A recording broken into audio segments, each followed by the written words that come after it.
Scott Pelley of 60 Minutes gave a commencement speech at Wake Forest University where he talked about the rule of law, the attacks on journalism, and rewriting history. And the MAGA world lost their minds. Not because he was wrong, but because he was way too right. Our sacred rule of law is under attack.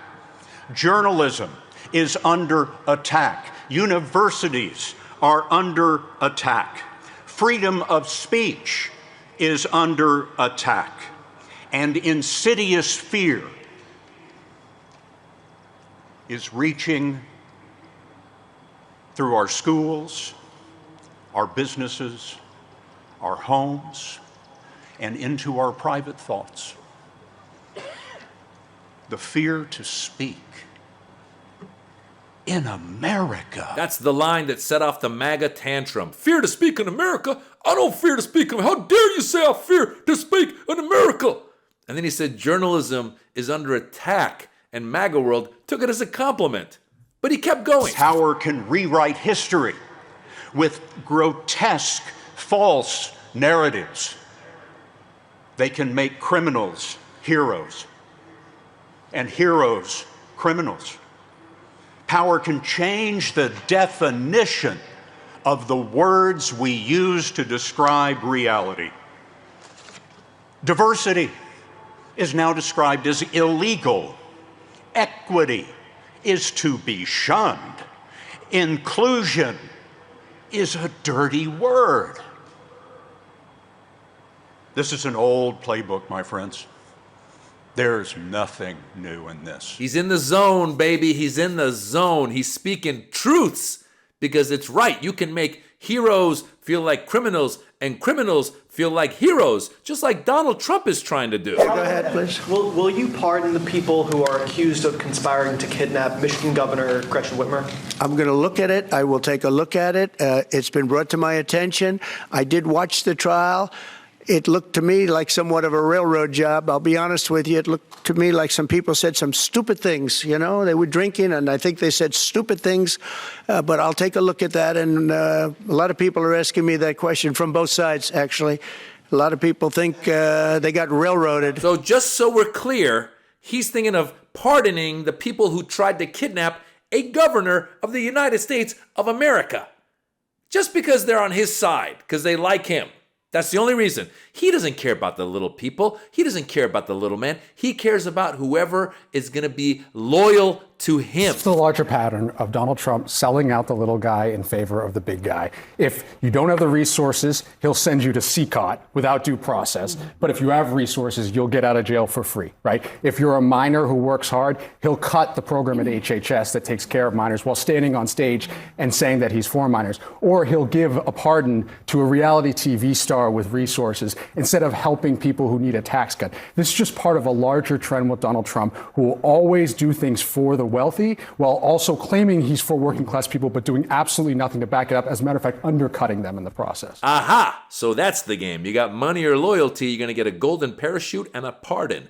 Don't have money and loyalty, you'll end up in a prison in El Salvador. I think it was notable to see the sort of divide online. Either people thought Scott Pelley was unhinged or they were applauding him, because honestly, lately, not a lot of people are standing up for journalists. Like, when was the last time you really heard somebody fighting for free speech and for journalists? I think a lot of reporters lately are feeling as though they're worried who's going to be the next corporate owner to capitulate to the Trump administration. We saw ABC settle. We're all expecting CBS to settle sometime soon.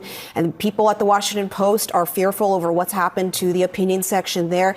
And I think for a lot of reporters out there, it's nice to hear somebody be so fired up over the defense of reporting, of the defense of journalism, and over the defense of seeking the truth. And honestly, if you have a problem with what Scott Pelley was saying, sit down and actually read the speech and tell me, do you really have an issue with what he's arguing for? I mean, it's like they say, you know, a hit dog will holler. I mean, conservatives are very triggered by this. There you have it. Journalists are under attack, universities are under attack, and criminals are being pardoned. It's the authoritarian playbook. Crush the press, elevate the violent, gaslight the public. And that's what they're doing in broad daylight. They're coming after everybody. They went after the universities. They're going after these companies like you saw that lady talking about. They went after ABC. They're going after CBS. They're going to be coming after your thoughts. They're going to be finding ways to say what you think and say and do is anti-American. Does this ring a bell? Does this ring a bell? If you're anti-American, they're going to define what anti-American is. Anti-American is if you criticize Donald Trump. This video could be used as evidence to come after me. And you watching it might get you in trouble. They're stopping people at the border and looking at their phones. They just announced that if international students want to come and study in America, that they're going to have to look at their social media pages. That's the kind of stuff that happens in Russia and North Korea and Iran, not in America. America, we're supposed to have freedom of thought, like Scott Pelley was saying. We need to have freedom of thought, freedom of speech, but they're putting fear in people. And when he said that these guys are rewriting history, he wasn't just guessing that's what they're actually doing it. They're starting to try and teach in Oklahoma. They want to teach that the 2020 election was fraudulent. They're rewriting history. They're saying that DEI, diversity, equity, inclusion, gave a leg up to these other people, and they're rewriting the whole thing of saying, well, black people actually benefited from slavery. Remember that argument they were making? They learned to trade by doing slavery. They're rewriting history. They don't want to teach about slavery in Florida because they said if we teach about slavery in Florida, white kids are going to feel guilty. White kids won't feel guilty. They'll just say, oh, wow, my great-grandfather was a real a-hole. That's what they'll say.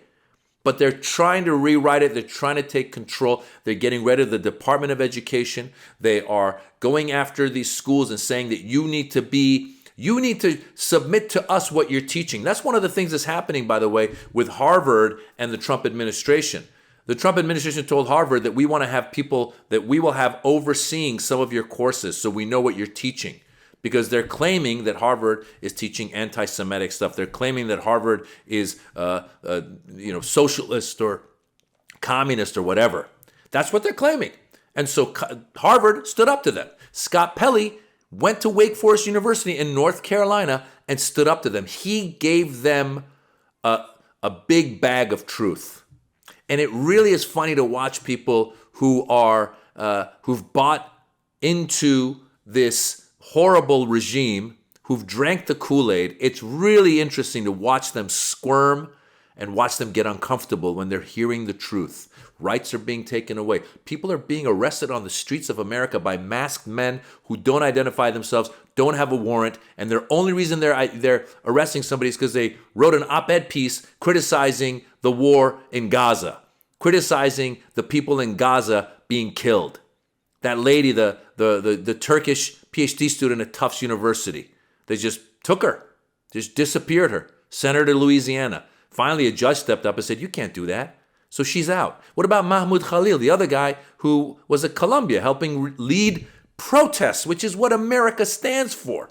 But they said, no, you're un-American. He's still in a prison in Louisiana. That's happening here in America. So Scott Pelley gave them a bag of truth, and they couldn't handle it. Go online and read some of the reactions of people saying, oh, Scott Pelley is exaggerating. That's not what happened. There's no authoritarian.